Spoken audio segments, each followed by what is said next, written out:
It's a question people have asked for as long as there have been people.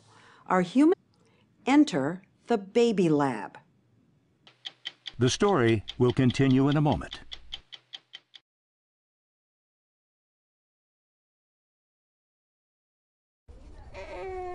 This is the creature at the center of the greatest philosophical, moral, and religious debates about the nature of man, the human baby.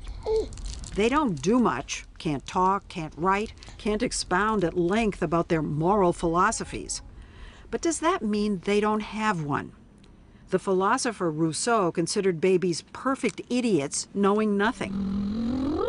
And Yale psychologist Karen Wynn, director of the Infant Cognition Center here, the Baby Lab, says for most of its history, her field agreed. Didn't we just think that these creatures at 3 months and even 6 months were basically just little blobs? Oh, sure. I mean, if you look at them, they kind of look like little, cute little blobs, but they can't do all the things that an older child can. They can't even do the things that a dog or a pigeon or a rat can. No pulling levers for treats or running mazes for these study subjects, but they can watch puppet shows. Up goes the curtain.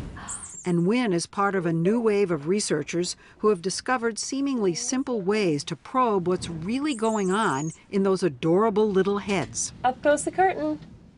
We watched as Wynn and her team asked a question that 20 years ago might have gotten her laughed out of her field. Does Wesley here, at the ripe old age of 5 months, know the difference between right and wrong? Wesley watches as the puppet in the center struggles to open up a box with a toy inside. The puppy in the yellow shirt comes over and lends a hand.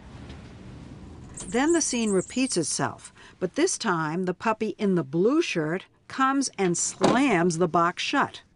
Nice behavior? Mean behavior. At least to our eyes.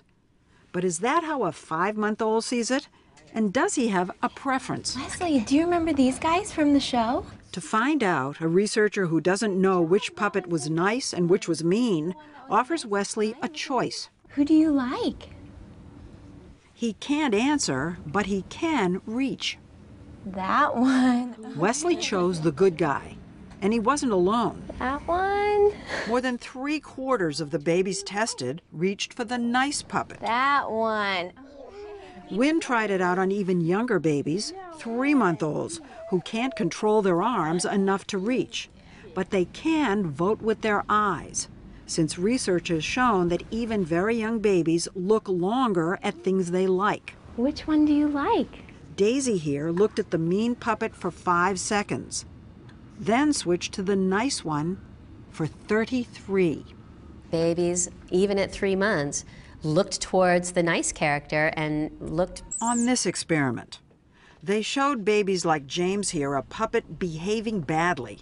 Instead of rolling the ball back to the puppet in the middle, this green-shirted bunny keeps the other puppet's ball and runs away.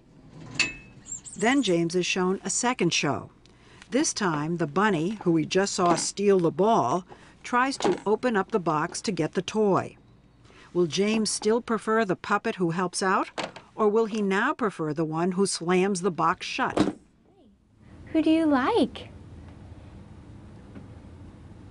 He chose the one who slammed it shut, as did 81% of babies tested.